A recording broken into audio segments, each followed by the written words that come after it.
সাধের হেসেলে তোমাদের সকলকে স্বাগত। আজকে তোমাদের সাথে শেয়ার করব অন্য রকমভাবে চিকেনের রেসিপি। তার জন্য এখানে নিয়ে নিয়েছি আলু, এখানে চিকেন নিয়ে নিয়েছি, ভালো করে ধুয়ে পরিষ্কার করে নিয়েছি। এখানে একটা পেস্ট তৈরি করে নিয়েছি। এর মধ্যে আছে পেঁয়াজের পাপড়ি, 2 টুকরো টমেটো, আদা, রসুন আর 2 টেবিল চামচ টমেটো সস। সাথে দিয়ে দিয়েছি অল্প একটু নুন, আগে থেকে ভিজিয়ে রাখা 2টো শুকনো লঙ্কা। পেস্টের মধ্যে এই পেঁয়াজের পাপড়ি দিয়েছি, খুব বেশি না, 7 থেকে 8টা পাপড়ি দিয়েছি।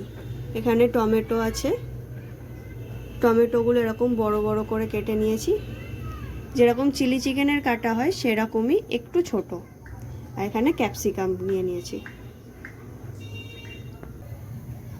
কড়া গরম হয়ে গেছে, এর মধ্যে দিয়ে দেব তেল।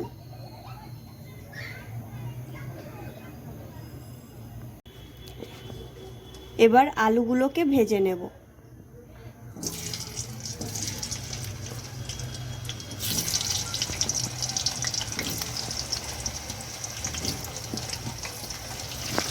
ভালোভাবে তেলে নাড়াচাড়া করে নেব।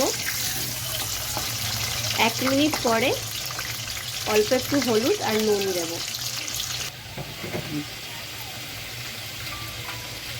দিয়ে দিলাম অল্প পরিমাণে নুন।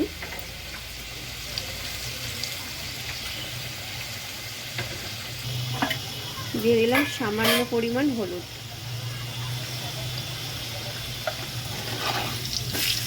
এবার নেড়ে দেব ভালো করে।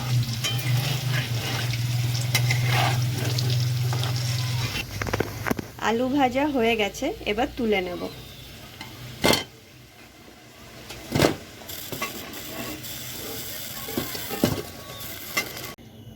এবার পেঁয়াজ আর ক্যাপসিকামটা হালকা ভেজে নেব।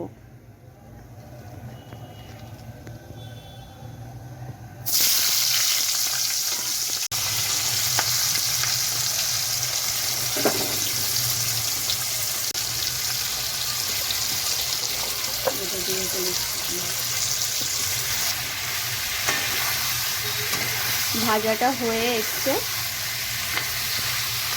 এবার তুলে নেব।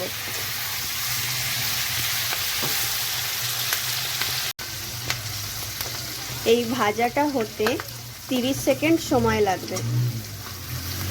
ভাজা হয়ে গেছে, তুলে নিচ্ছি।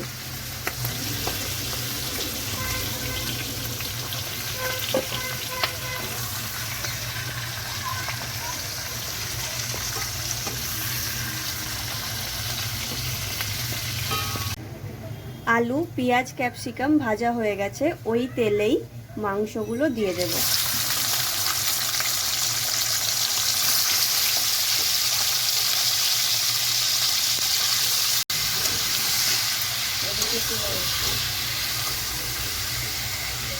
ভালোভাবে নাড়াচাড়া করে দেব। আমি এখানে ছাল সমেত মাংস নিয়েছি, তোমরা চাইলে ছাল ছাড়া মাংসও নিতে পারো।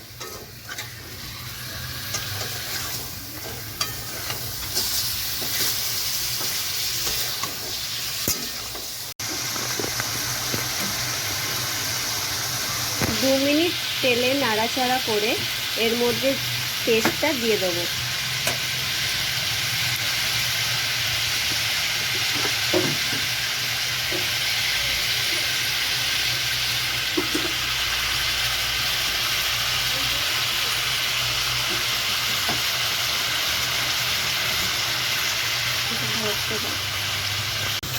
এবার ভালোভাবে নাড়াচাড়া করে দেবো মশলাটার সাথে।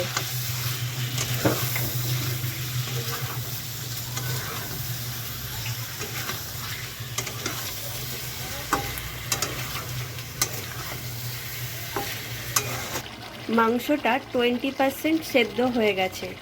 এই সময় আলুগুলো দিয়ে দেব, কারণ আলুগুলোও সেদ্ধ হতে লাগবে।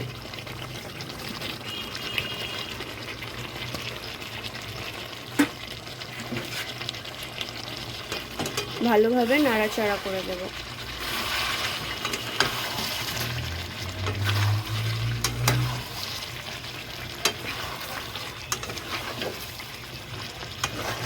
মশলাটা কষা হয়ে গেছে। এবার এর মধ্যে দিয়ে দেব পরিমাণ মতো নুন।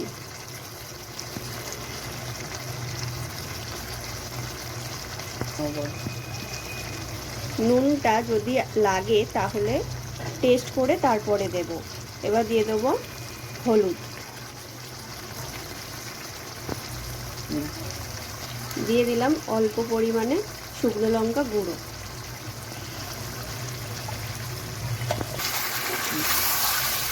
ভালোভাবে এই মশলাগুলোর সাথে আবারও নাড়িয়ে দেব। শুকনো লঙ্কার গুঁড়োটা অল্প পরিমাণেই দিলাম, কারণ পেস্ট করার সময় দুটো শুকনো লঙ্কা পেস্ট করেছিলাম। ঝাল তোমাদের যেমন পছন্দ তেমন বাড়িয়ে কমিয়ে দিতে পারো।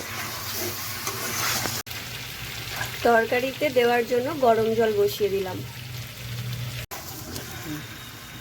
মশলা কষানো রেডি হয়ে গেছে, তেলও ছেড়ে দিয়েছে। এবার এর মধ্যে জল দিয়ে দেবো পরিমাণ মতন। এতে কেটে রাখা টমেটোর মধ্যেই 4 কুচি টমেটো দিয়ে দিয়েছি, বাকিটা পরে দেব। এখন দিয়ে দেব জল, আর জল দেওয়ার সময় ফ্লেমটা বাড়িয়ে দেব। যেমন গ্রেভি রাখবে সেই অনুযায়ী জল দেবে, আর সেদ্ধ কতটা বাকি আছে সেটা বুঝেও জল দিতে হবে।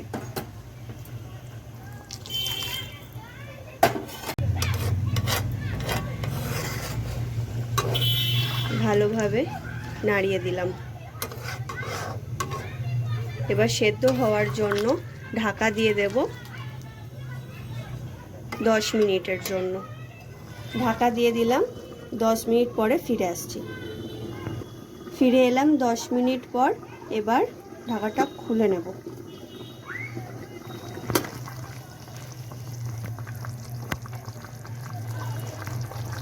আলু আর মাংস সেদ্ধ হয়ে গেছে।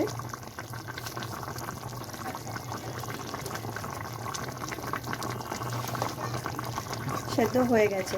এবার এই ভাজা পেঁয়াজ আর ক্যাপসিকাম টমেটো দিয়ে দেব।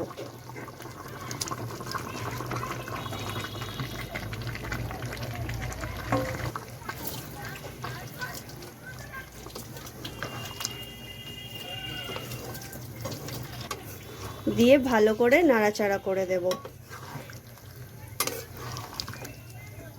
পেঁয়াজ আর ক্যাপসিকামটা কিন্তু মাংস আর আলু পুরো সিদ্ধ হয়ে যাবে তারপরেই দিতে হবে, তা না হলে বেশি সিদ্ধ হয়ে যাবে ক্যাপসিকাম, ভালো লাগবে না পরে খেতে। এখন দিয়ে দেব গরম মশলা। তরকারি পুরো রেডি হয়ে গেছে। গরম মশলাটা দিয়েই বন্ধ করে দেব গ্যাসের ফ্লেম।